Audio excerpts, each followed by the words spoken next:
Bava Batra, Daf Lamed Bet, Amud Aleph and Amud Bet. Possession is a right, not a truth. Shטרא חספא בעלמא. An interesting case here where we've got once again Rabbi making a halachic decision, being challenged, this time not by his student as it has been in the last couple of days. He's challenged by a colleague and does not retract. He retains his viewpoint, and how we deal with the two viewpoints we'll see in the Gemara.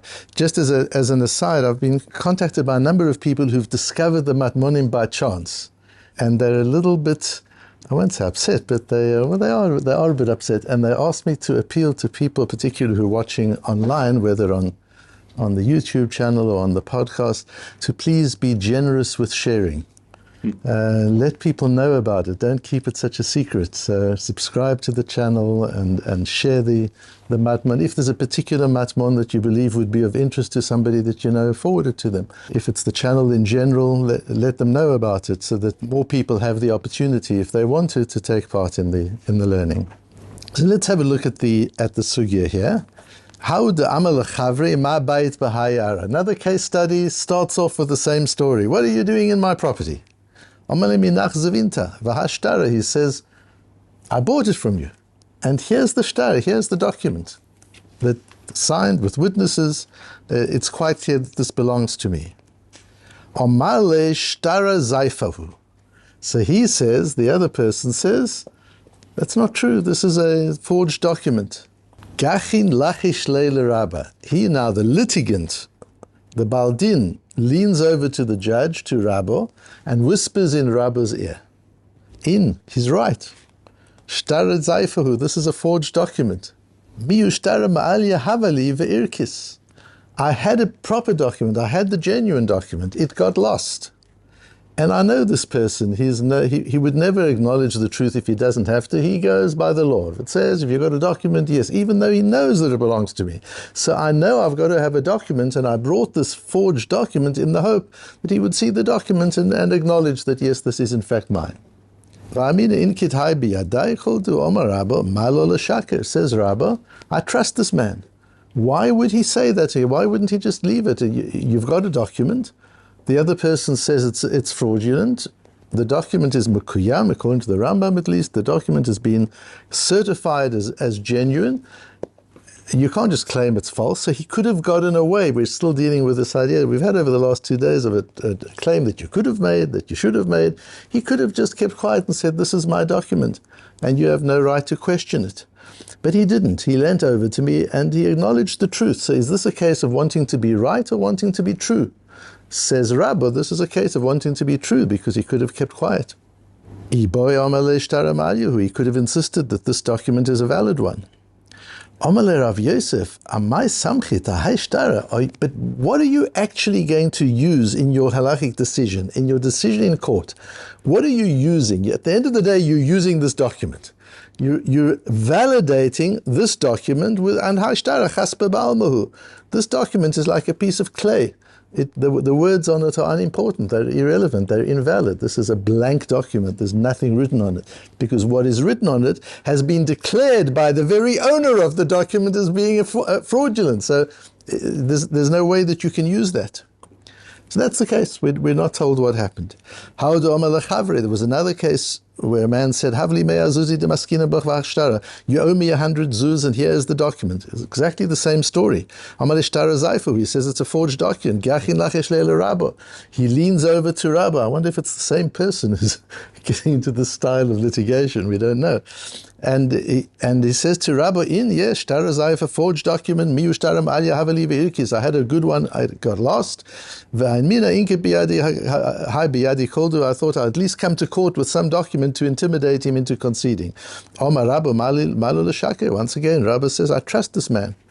Once again, Rav Yosef says to him, it's exactly the same case repeated, except the first case we're litigating about a property, the second case we're litigating about an amount of money. Rav Idi bar Avin was one of the great dayanim. We had Edmon, who was a very great dayan in the time of the Tanoim, and here we've got Rav Idi bar Avin, who was a big dayan, a well-known judge in the time of the Amoraim. So he said, Hilchata kavate de Rabbo ba'ara. In the first case, we'll paskin like Rabbo, we'll trust the man. Hilchata kavate de Rav Yosef bezuzi. And in the second case, although it's identical, we will not trust the man, we'll paskin like Rav Yosef.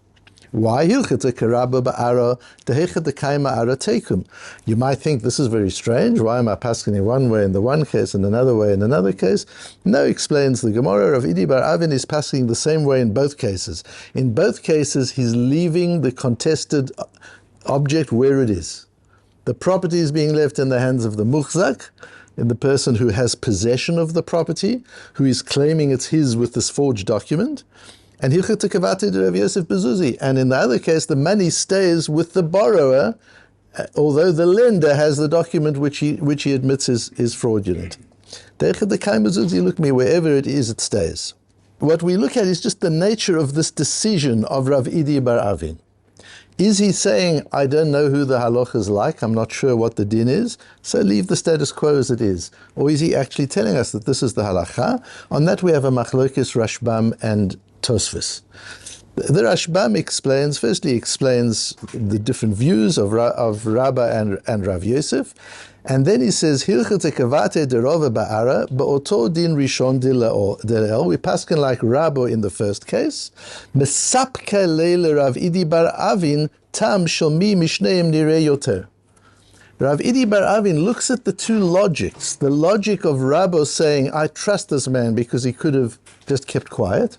He's changing his story in the interests of truth, not in the interests of being right. He was right already before. He didn't have to change anything. The only reason he's telling me this is because he wants to be truthful, and the truth is that the document is forged. But the loan took place. I believe him that the loan took place in the second case, or I believe him the property was sold in the first case, even though the document is an invalid document. I trust him. Or do we say, yeah, it's all very well that you trust him, but you're using a fraudulent document as the basis for a psak din. How can you do that? Says Rav Ada bar Avin, I can't make a decision as to who is right. Hilkach posek barishon karaba, therefore he paskins like Rabba, damrin mala lishaka v'yamod al mecho, tikivan deloit baridu tamen shorabba Rav Yosef ametzi mechaveru alav haraya.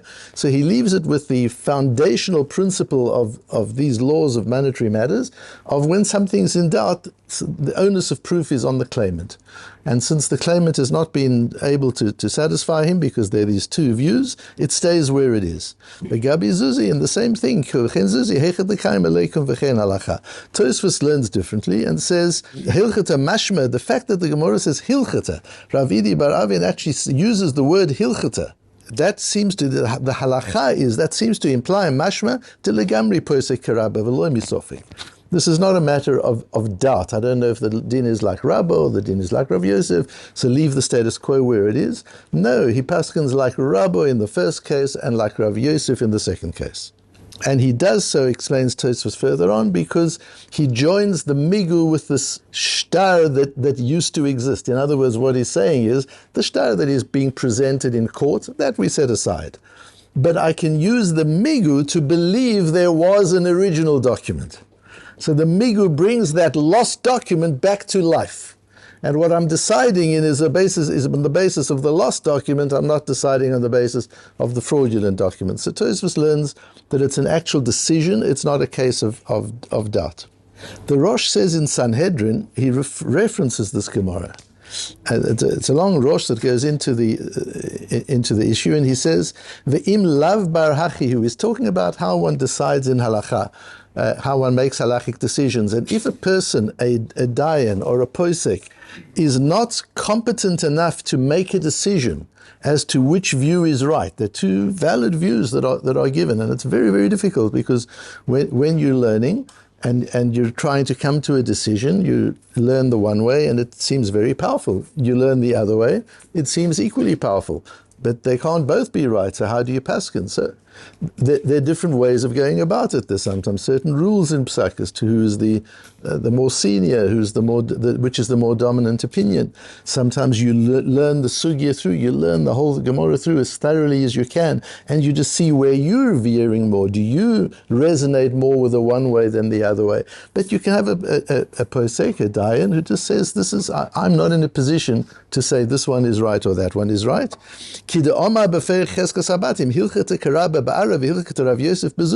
Where we say, Rav Idi Baravin says, that's how you paskin, like Rabba in the one case and like Rav Yosef in the other one. Wherever the land is, it should stay. Wherever the money is, it should stay. Maintain the status quo. Alma kol sveika dedina. If you don't know what the din is, this is not a doubt of what the facts are. The doubt is what the din is. How are you going to paskin? When you don't know whether to paskin like Rabbah or to paskin like Rav Yosef, two equal authorities, and you can't reach a conclusion, you leave the status quo as it is. So the Rosh seems to be learning in this like Rashbam, that this is he's not sure, and so he leaves it where it is. What's interesting is what would then happen if the other person was tofes and he becomes the mukzak. That means, so we're now saying, let's go in the case of the money, for example. So the lender says, pay me my $100, you owe me, here's the shtar. Rabbi Baravin says, I don't know whether I'm going to use the migu and accept that the shtar there was a shtar and you don't have it, and I trust you and therefore the borrower should pay.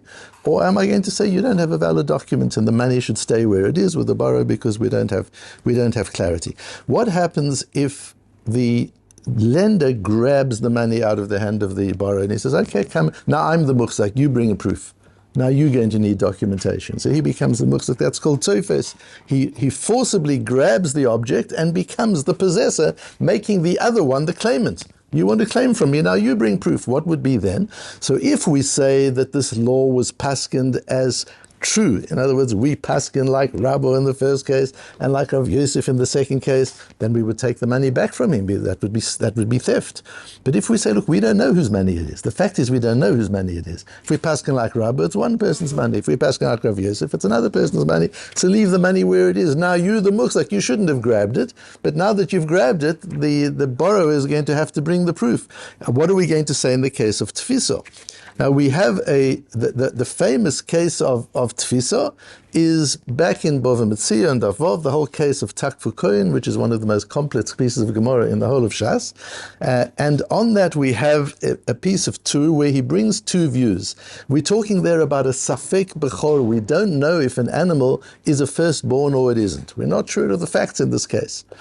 And so we leave it with the owner of the animal. Does he have to give it to the Kohen? And the Kohen's allowed to eat it, or do we give it, or does it stay where it is? This is a doubt, we don't know. So we leave it where it is. What happens if the Kohen grabs the lamb and says, I believe this is mine, now I'm the possessor, you the claimant. Im takfu Kohen, Katava Rambam she'ein mutziin oto miyado. The Rambam paskins, you leave it where it is, and the Rosh says mutziim oto miyado. No, you take it back from him. He's not allowed to do that.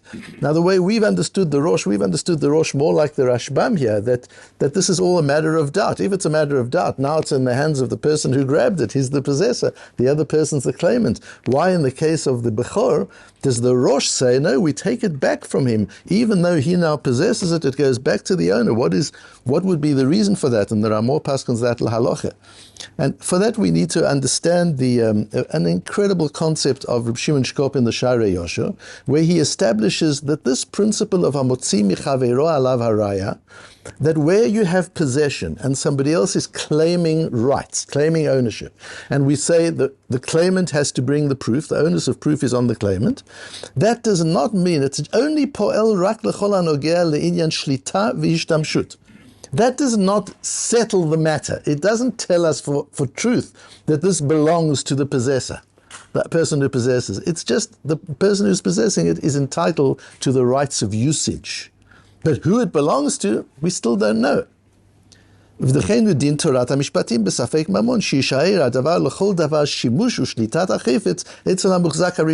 halacha, that if you don't know, you leave the original owner the right to use it. But nothing's changed about the truth. We haven't established the truth. And if one day we discover the truth, it will go back to the original owner. We won't say, but you paskened amotzi mechaveru alav haraya. You decided it belongs to me because I possess it. No, I didn't decide that. I only decided that because you possess it, you have the rights to usage until clarification. But once we've got clarification, that wouldn't be the case. With Bechor, it's a little bit different, because with Bechor, in the case of the firstborn, it's not a question of what is the halakha. There are two views. What is the halakha? The question is this a Bechor or isn't it a Bechor? This is not about usage. Nobody's allowed to use it. It's asur b'gizav avodah. Nobody can use it. This is about who is it really belong to. So in that case, when we paskin that it stays in the hands of the muhzak, the original owner, the person on whose farm the animal was born, that's establishing that that's whose it is. And therefore, if the other person grabs it, we're going to take it back again. This is not about rights of usage. The Bechor is completely different. So it's possible to separate these two Roshes, the Rosh in the Bechor and the Rosh in our case, because it's talking so differently. Why this is also... Well, there are lots of reasons why this is also important. One of them is, on the whole thing we've talked about once before, the Gemara talks about that everything in the world belongs to the Ribono Shel Olam, Hashem ha'aretz umlo'o, and yet ha'aretz natan livnei adam, Hashem gave the land to man, and the Gemara says before brocha, after brocha, and we've asked, brocha is not a kinyan. How can you acquire something with a brocha? By saying thank you, by praising something, that's not a brocha. How does ownership pass? And we've explained before, and here it becomes clear again. Ownership was never ours. Hashem natan livnei adam, we see there's a possibility of giving a person a right to use something. That doesn't mean you're giving him ownership. La Hashem ha'aretz umlo'o means Hashem owns the universe. V'ha'aretz natan livnei adam, he gave it to us. Only rights of usership. We have the right to use it.